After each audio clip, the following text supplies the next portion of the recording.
जय हिंद दोस्तों, आप सभी का स्वागत है एक बार फिर से आपके अपने YouTube चैनल यूनिक ज्ञान में। आज हम BA 5th semester geography paper first अर्थात भूगोल पेपर प्रथम जो है उसका चैप्टर फर्स्ट देखेंगे। पेपर सेकंड का भी क्लासेज स्टार्ट हो गई हैं। दोनों पेपर फर्स्ट और पेपर सेकंड का हमने सिलेबस भी बता दिया है। जिसने ना देखा हो वह चैनल पर विजिट करे, उसे पेपर फर्स्ट और पेपर सेकंड दोनों की अलग अलग प्लेलिस्ट मिल जाएगी, जिसमें चैप्टर्स कंटिन्यू आपको कराए जा रहे हैं। इसमें हमको पढ़ना है प्रादेशिक भूगोल। आज ये हमारा पहला चैप्टर है हमारे पेपर फर्स्ट का, तो इसमें हम एक प्रकार से इंट्रोडक्शन देखेंगे, मतलब प्रादेशिक भूगोल का अर्थ देखेंगे, उसकी विशेषताएं एवं प्रकार देखेंगे, जो कि हमारा पहला चैप्टर भी है। अच्छे से हम समझेंगे। अगर आप चैनल पर नए हैं तो चैनल को सब्सक्राइब कर लीजिए, साथ ही साथ हमारे टेलीग्राम चैनल को ज्वाइन कीजिए, जहां पर आपको सभी क्लासेस की PDF उपलब्ध कराई जाती हैं, जिससे आपको हेल्प होगा।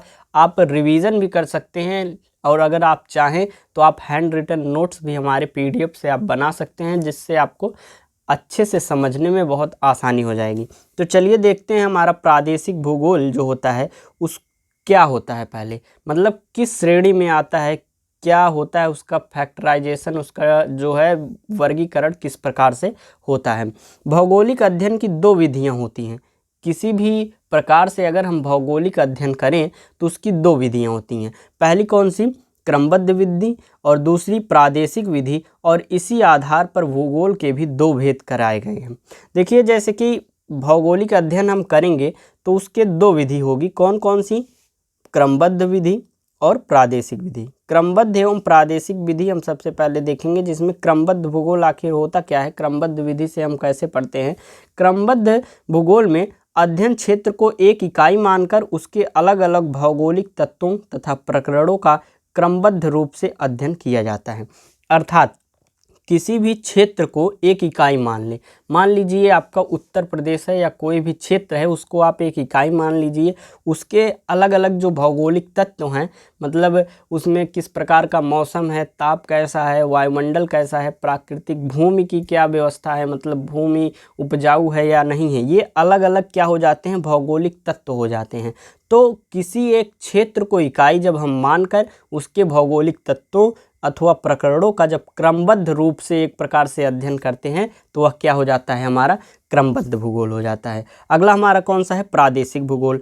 प्रादेशिक भूगोल में हम किसी क्षेत्रीय इकाई के अलग अलग खंड या प्रदेशों का अध्ययन भिन्न भिन्न किया जाता है। अर्थात उसके जो अलग अलग खंड हैं उसका अलग अलग अध्ययन करेंगे, एक क्रमबद्ध रूप से नहीं करेंगे। उसका अध्ययन हम अलग अलग रूप में कर सकते हैं। विश्व को अनेक देशों में बांटकर, अर्थात जैसे हम विश्व को पढ़ते हैं तो उसकी एक प्रकार से जब पढ़ते हैं, एक चीज़ प्राकृतिक संरचना पढ़ लिए या मृदा के बारे में पढ़ लिए, वनस्पति के बारे में पढ़ लिए, तो हम एक प्रकार से पूरे वर्ल्ड में अलग अलग जगह वनस्पति कैसी है ये आपका क्रमबद्ध में आ जाता है।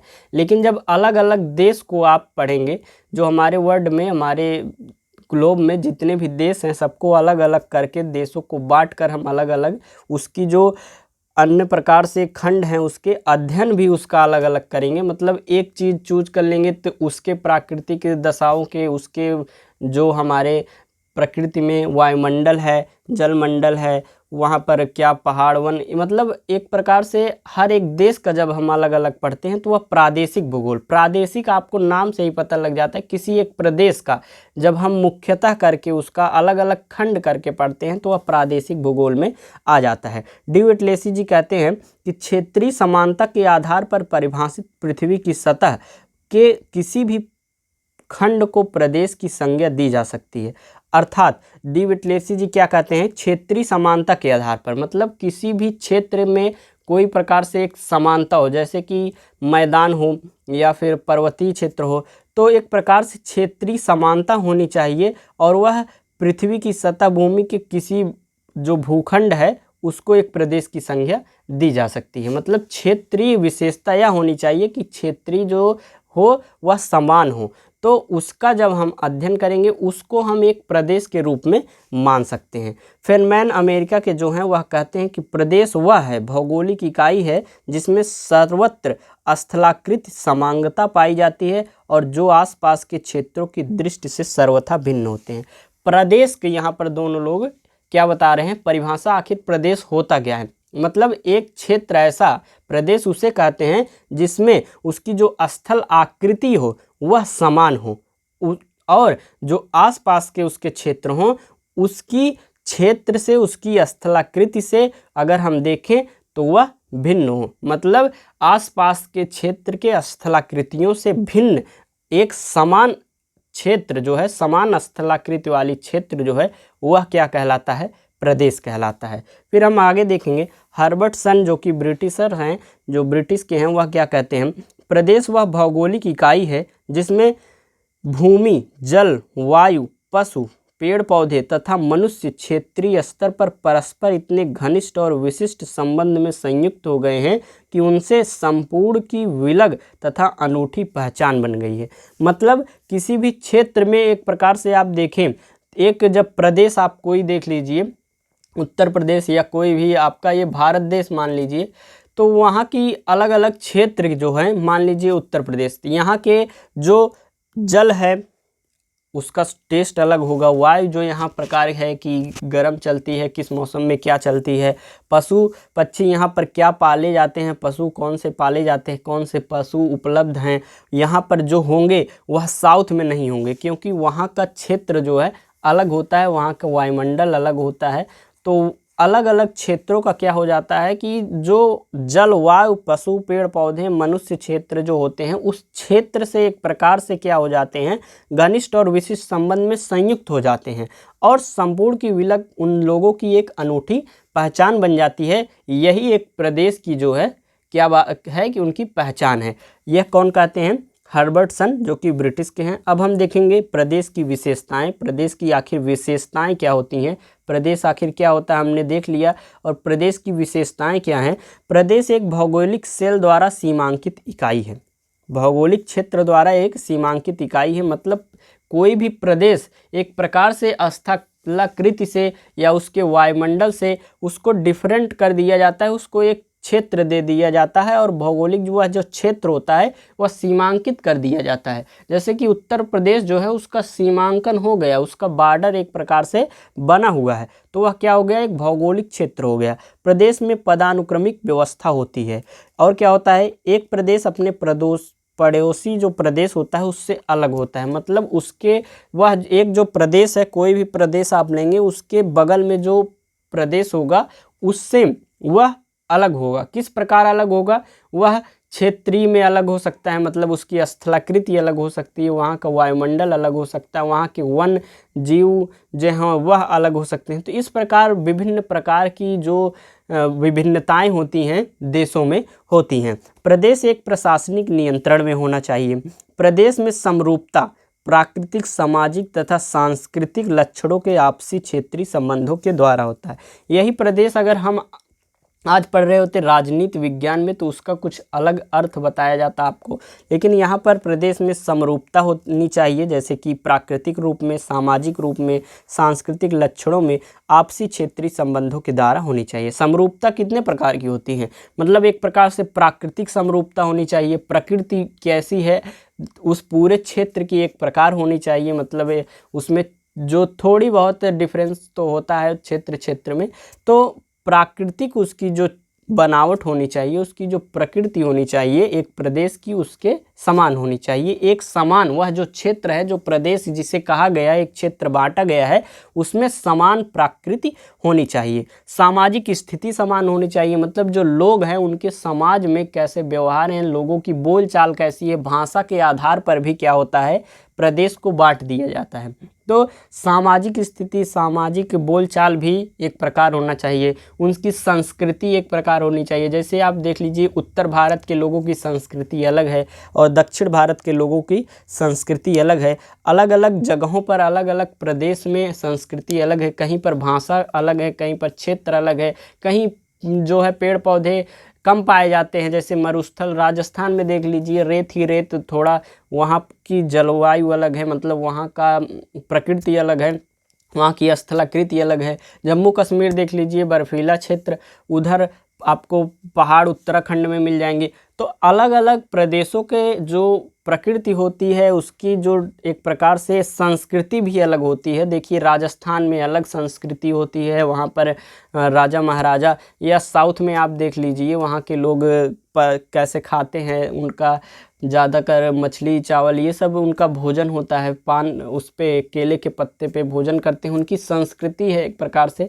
तो इस प्रकार से संस्कृति भी जब समान होती है, किसी एक प्रदेश जब बनता है तो उसकी संस्कृति को भी ध्यान में रखा जाता है। आगे हम देखेंगे प्रदेश के विकास कार्यों में स्थानीय व्यक्तियों का साझेदार बनाना चाहिए। जब किसी भी प्रदेश का विकास हो तो उसमें जो प्रतिभागी हों वहाँ के स्थानीय व्यक्ति भी हों।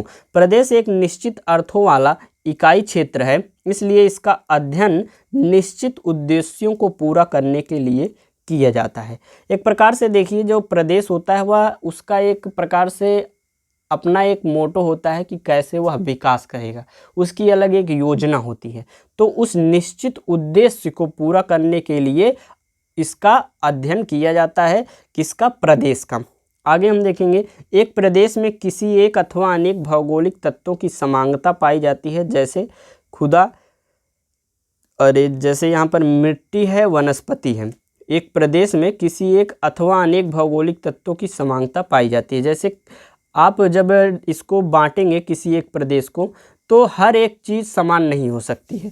किसी प्रदेश को बांटा गया है कि उसमें मृदा एक प्रकार से सेम है, उसकी उपजाऊपन एक प्रकार से सेम है, वनस्पति सेम है, वहाँ का वातावरण सेम है, या फिर जल एक प्रकार से सेम है। तो अलग अलग हमने आपको बताया कि किस प्रकार से विभिन्नताएं होनी चाहिए और समानताएं होनी चाहिए। तो प्रदेश को जब हम बांटेंगे, प्रदेश एक प्रकार से जब हम चिन्हित करेंगे या निश्चित रूप से उसको बांटेंगे तो उसमें समानताएं एक ही हो सकती हैं या अनेक हो सकती हैं। एक जैसे प्रदेशों की समस्या भी एक जैसी होनी चाहिए। जो एक प्रदेश है उसके समान अगर कोई दूसरा प्रदेश कहीं पर है तो दोनों की समस्याएं जो हैं वह भी समान होनी चाहिए। प्रदेश त्रिविमीय होते हैं। इसका आशय यह है कि प्रदेश लंबाई चौड़ाई के साथ वायुमंडलीय व वातावरणीय प्रसार भी रखता है। आगे हम देखेंगे प्रदेश आकार प्रसार में किसी भी मापक एवं प्रकार का हो सकता है। मतलब कोई भी प्रदेश हो उसका आकार या प्रकार, वो मापक जो होता है वह कोई निश्चित नहीं किया गया है कि इतना ही किलोमीटर या इतना एरिया इसका होना चाहिए। एक प्रदेश इतना छोटा ही हो सकता है, बड़ा भी हो सकता है, छोटा भी हो सकता है, क्योंकि प्रकृति की चीज़ें कोई भी बदल नहीं सकता है। प्रकृति का जो वायुमंडल है वह हो सकता है छोटे क्षेत्र में ही एक प्रकार का पाया जा रहा हो तो उसे प्रदेश कह देंगे, या बड़े क्षेत्र में एक प्रकार का पाया जा रहा हो, एक समानता पाई जा रही हो किसी चीज़ की तो उसे एक कर देंगे। तो इस प्रकार से उसका कोई भी मापक एवं प्रकार फिक्स नहीं किया गया है। प्रदेश का नामकरण किसी मुख्य लक्षण पर आधार पर होता है। जैसे कि अलग अलग क्षेत्र का जो नामकरण होता है उसका कोई एक मुख्य लक्षण जो होता है सबसे उसी के आधार पर किया जाता है। प्रदेशों के प्रकार डी विटलेसी ने 1956 में बताया कि एक प्रदेश में न्यूनतम 16 प्रकरण तथा विषयों का अध्ययन किया जा सकता है। इस तरह तत्वों के आधार पर प्रदेश की 4 श्रेणियां बांटी गई हैं। डी विटलेसी महोदय जी ने क्या बताया, किसी भी प्रदेश का अगर हम विषय का अध्ययन करें तो एक प्रदेश में 16 से ज़्यादा विषय नहीं पाए जाते हैं। तो एक प्रदेश को अध्ययन करने के लिए सब न्यूनतम विषय कितने हैं? 16 हैं। इसमें हम श्रेणियां देखेंगे। पहला है हमारा एकल विषय क्षेत्र। इसमें क्या होता है कि एक प्रकार से किसी एक प्रदेश में किसी एक विषय की समानता पाई जाती है। जैसे 2 प्रदेश हैं उसमें मृदा की समानता पाई जाती है। जैसे मान लीजिए एक प्रदेश ए है, एक प्रदेश बी है, तो दोनों में और कोई नहीं समानता पाई जाती, सिर्फ मृदा दोनों की एक समान है, मतलब उपजाऊपन दोनों की एक समान है। ए प्रदेश और बी प्रदेश दोनों की उपजाऊपन या वर्षा दोनों में एक प्रकार की होती है। ये मान लीजिए 150-200 सेंटीमीटर की यहाँ ज़्यादा वर्षा होती है तो यहाँ भी उतनी ही होती है। तो इस प्रकार से जब एक ही विषय की समानता पाई जाती है तो वह एकल विषय प्रदेश में आता है, जिसमें क्या आ जाता है, मृदा एक समान हो सकती है, वर्षा प्रदेश एक समान हो सकता है, वनस्पति और भाषा, भाषा देखिए अलग अलग जगह की। हिंदी मान लीजिए हमारी भाषा है, तो यहाँ पर हिंदी बोली जा रही है, किसी अन्य प्रदेश में भी हिंदी बोली जा रही है। यह एक ही विषय है जो कि हम दोनों प्रदेशों में समान है, तो वह एकल विषय प्रदेश के अंतर्गत आता है। दूसरा है बहुल विषय प्रदेश। इसमें क्या होता है कि जो विषय प्रदेश है हमारा, कोई ए और बी, फिर से एग्जाम्पल ले लेते हैं, प्रदेश है, उसमें सिर्फ एक विषय क्षेत्र समान नहीं पाया जाता, उसमें एक से अधिक, बहुत अधिक, मतलब 3-4 हमारे जो विषय हैं वह समान पाए जाते हैं। जैसे प्राकृतिक में एक चीज़ तो होती नहीं है, प्रकृति हमारी समान है तो उसमें अलग अलग चीज़ें। आर्थिक भी हमारी एक प्रकार की नहीं होती, मतलब आर्थिक जब हमारी समान होगी, आर्थिक स्थिति हमारे किसी एक प्रदेश की समान होगी, तो अलग अलग उसमें 2-3 विषय हमारे क्षेत्र हो जाते हैं। जलवायु प्रदेश अलग अलग, जैसे कि ये जलवायु प्रदेश अगर हमसे ए हमारा प्रदेश है, बी प्रदेश है, दोनों की जलवायु समान है, तो जलवायु में अंतर्गत एक विषय नहीं अनेक विषय आ जाते हैं, इसलिए इसे बहुल विषय प्रदेश भी कहा जाता है। अगला हमारा आता है संपूर्ण विषय प्रदेश। संपूर्ण विषय प्रदेश में जो विटलेसी जी ने 16 तत्व बताए हैं किसी प्रदेश में, उन्होंने बताया है कि 16 विषय क्षेत्र से अधिक कोई विषय नहीं हो सकता। ऐसे प्रदेश काफ़ी कम मिलते हैं कि मान लीजिए कोई ए विषय प्रदेश है, हमारा ए प्रदेश है और बी प्रदेश है, इसमें क्या हो कि 16 तत्व इसमें जो हों वह 16 तत्व भी हमारे प्रदेश में हो, तब वह क्या समान, जब 16 तत्व समान हो जाएंगे तब उसे क्या कहा जाएगा, संपूर्ण विषय प्रदेश। इस प्रकार के जो विषय प्रदेश हैं हमारे संपूर्ण विषय प्रदेश, वह बहुत कम पाए जाते हैं, क्योंकि 16 तत्वों का मिलना बहुत ही मुश्किल हो जाता है, कहीं कहीं पर पाया जाता है। ए प्रदेश के 16 तत्व बराबर बी प्रदेश के विषय के 16 तत्व, मतलब जो हमारा ए प्रदेश हो उसमें जो 16 तत्व हों समान, वही बी प्रदेश में समान होने चाहिए। तो ये हमारा क्या हो जाएगा, संपूर्ण विषय प्रदेश हो जाएगा। अगला हमारा अंतिम जो प्रकार है वह है कंपेज। कंपेज में विभिन्न प्रकार के तत्वों से मिलकर करता है, लेकिन तत्वों का क्रम जरूरी नहीं होता।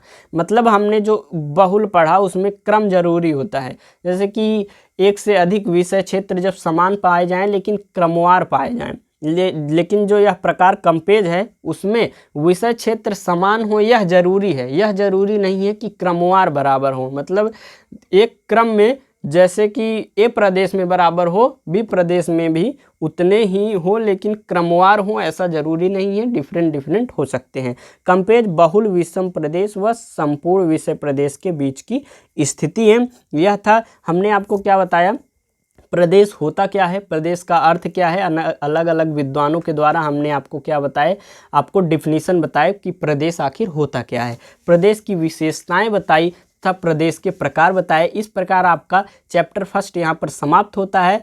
अब हम मिलते हैं आपको अगले चैप्टर के साथ, चैप्टर सेकंड। तब तक के लिए वीडियो को लाइक कीजिए, दोस्तों के पास शेयर कीजिए और कमेंट करके कोई भी क्वेश्चन हो तो आप यहाँ पर पूछ सकते हैं। नोट्स प्राप्त करने के लिए टेलीग्राम चैनल ज्वाइन कीजिए। धन्यवाद, मिलते हैं अगले वीडियो में।